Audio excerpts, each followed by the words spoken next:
Un problème, monsieur Barret?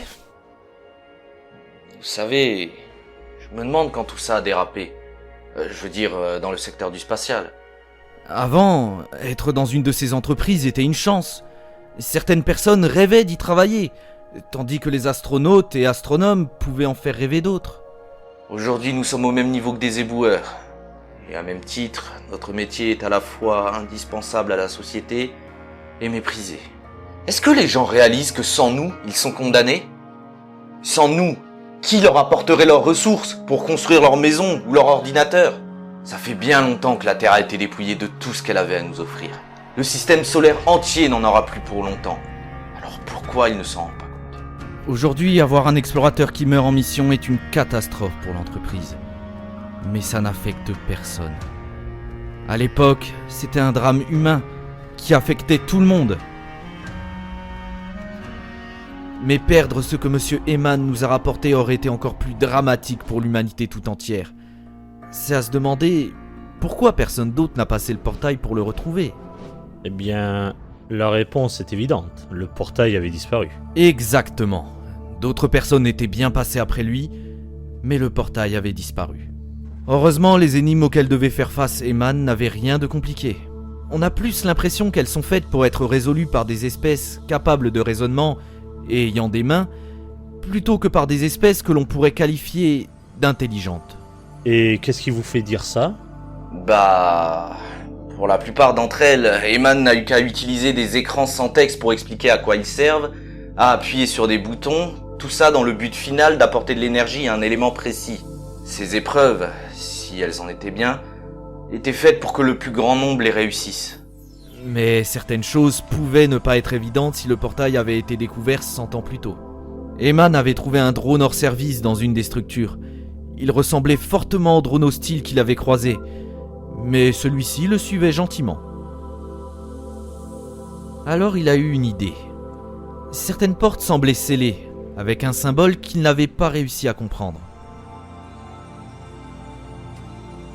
Le drone était la clé. Le souci, c'est qu'en ouvrant toutes ces portes, il a découvert encore plus de portails, permettant de mettre en évidence le fait qu'ils étaient tous reliés entre eux. Et vous savez ce que ça veut dire ? Ça veut dire que si on arrive à comprendre comment ils fonctionnent, on pourra envoyer des humains sur d'autres planètes, permettre à la Terre de se régénérer et enfin devenir une espèce interstellaire. Comprendre les installations des voyageurs a toujours été l'objectif secondaire de mes explorateurs. Arrêtez de divaguer, monsieur Barret, et continuez. Avec ce drone, Eman a pu trouver un jardin, avec un hologramme d'une structure pouvant contenir 8 des cubes qu'il avait pu trouver.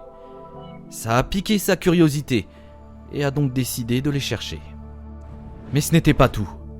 Il avait aussi trouvé une structure, et un de leurs ordinateurs. C'est la première fois qu'on avait affaire à leur langage. Aujourd'hui encore, on n'a pas vraiment réussi à les comprendre. Mais les symboles à côté correspondaient aux hologrammes des artefacts qu'ils devaient trouver. Et surtout, il y avait une image. On ne peut pas en être certain, mais cette machine doit envoyer des signaux dans tous les sens dans le seul but d'être trouvée. Il y a sans doute plusieurs planètes candidates pour être appelées, mais c'est sur Terre qu'ils ont trouvé ce qu'ils cherchaient. Vous pensez qu'ils nous cherchaient? Non, enfin, pas nous en particulier, mais une espèce qui répondrait à leur signal. Peut-être que, comme nous, pendant longtemps, ils ont cherché à établir un premier contact, mais ont disparu avant. Quoi qu'il en soit, à force d'aller de portail en portail, Eman a fini par revenir à son point d'origine et a pu commencer à activer les pylônes qui lui permettraient d'ouvrir la porte de la structure du carré. La structure du carré? On va les appeler comme ça pour simplifier la compréhension. Ici encore, il y avait un de ces robots qui gardait la zone. Et c'est vrai que sa présence est étrange. D'un côté, les énigmes sont assez simples pour être réalisées par le plus grand nombre, mais d'un autre, on te met des robots tueurs sur le chemin.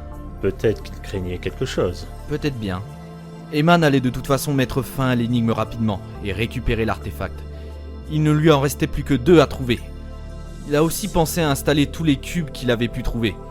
C'était le bon moment pour continuer à explorer la zone des jardins. Mais le réseau de portails a fait qu'il s'est encore retrouvé dans un endroit inconnu.